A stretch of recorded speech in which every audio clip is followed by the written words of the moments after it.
채소 카넬로니는 꽤 신기한 요리이다. 카넬로니 속을 채우는 재료 때문이 아니라 이 이탈리아식 요리법의 다양성 때문에 그렇다. 전 세계에서 사랑받는 카넬로니의 요리법은 끝이 없고 지역별로 방식도 다르다. 카넬로니가 만들기 조금 까다로운 요리이긴 하지만 이번 글을 통해 함께 알아볼 것이다. 채소 카넬로니는 카넬로니를 즐기는 수많은 방식 중 하나일 뿐이지만 카넬로니 요리법 중 탄수화물과 단백질을 섭취하는 가장 강한 방법이라고 할 수 있겠다. 카넬로니를 만들 때는 전병과 비슷한 반죽을 사용해야 한다. 오늘은 채소 카넬로니를 성공적으로 만드는데 가장 중요한 사항들을 자세히 또 단계별로 알아볼 것이다. 또한 전통 요리법에 작은 변화를 준 요리법도 살펴보려고 한다. 홈메이드 채소 카넬로니 만들기 1. 채소 카넬로니, 전통 요리법, 채소 카넬로니를 만들 때 가장 중요한 점은 요리법을 단계별로 따르는 것이다. 아주 복잡하거나 헷갈릴 만한 조리 기술이 들어가는 건 아니지만 완벽한 결과물이 나오려면 요리법을 엄격하게 따를 필요가 있다.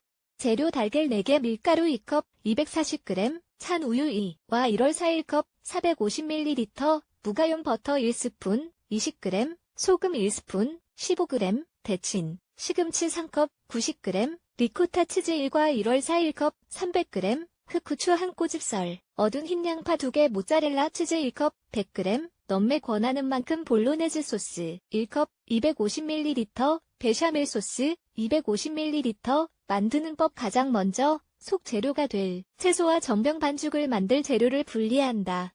전병 반죽을 만들려면 다음과 같은 재료가 필요하다. 달걀, 밀가루, 찬 우유, 버터, 소금 한 꼬집. 믹서기에 재료를 넣고 알갱이 없이 고르게 섞이도록 간다.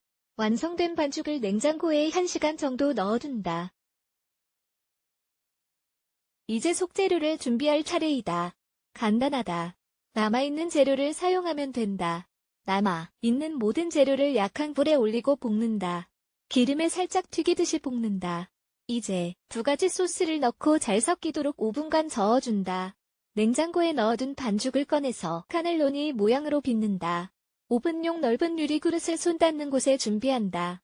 기름을 약간 두른 테플론 재질의 프라이팬을 중간 불에 올린다. 국자로 반죽을 올리고 가장자 리가 노릇노릇해지게 굽는다.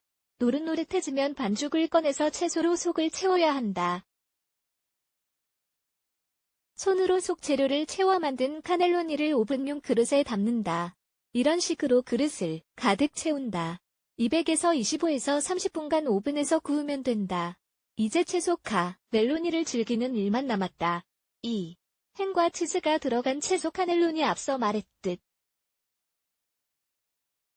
전통 요리법에 변화를 준 요리법도 알아보려고 한다. 다음은 햄과 치즈를 더한 카넬로니 요리법이다.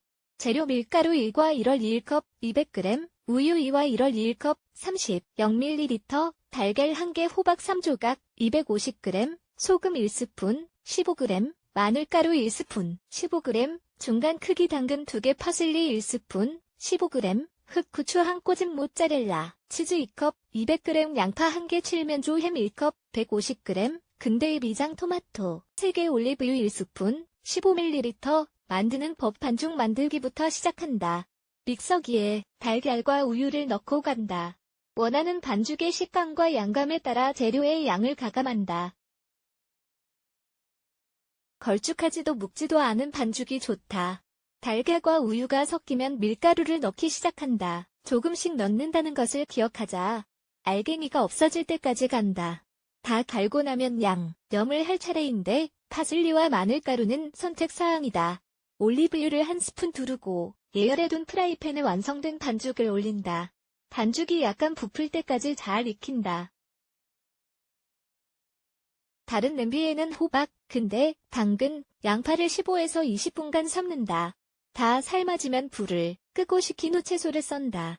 썬 채소에 햄과 모짜렐라 치즈를 더한다. 완성된 반죽의 속을 채워서 말아준다.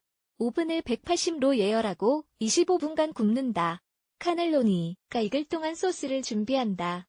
기름을 두른 프라이팬에 양파를 썰어 넣고 마늘가루, 파슬리, 후추, 소금을 넣는다. 향이 올라올 때까지 끓이다가 토마토를 넣는다. 7. 분간 더 끓인다. 오븐에서 햄과 치즈 카넬로니를 꺼내 식힌 후 소스를 곁들여 맛있게 먹는다. 결론을 말하자면 지금까지 살펴본 간단한 주의사항을 지키면 맛있는 홈메이드 채소 카넬로니를 만들 수 있을 것이다. 이토록 간단하고 경제적인 요리법으로 만든 맛있는 카넬로니는 손님들을 분명 깜짝 놀라게 할 것이다.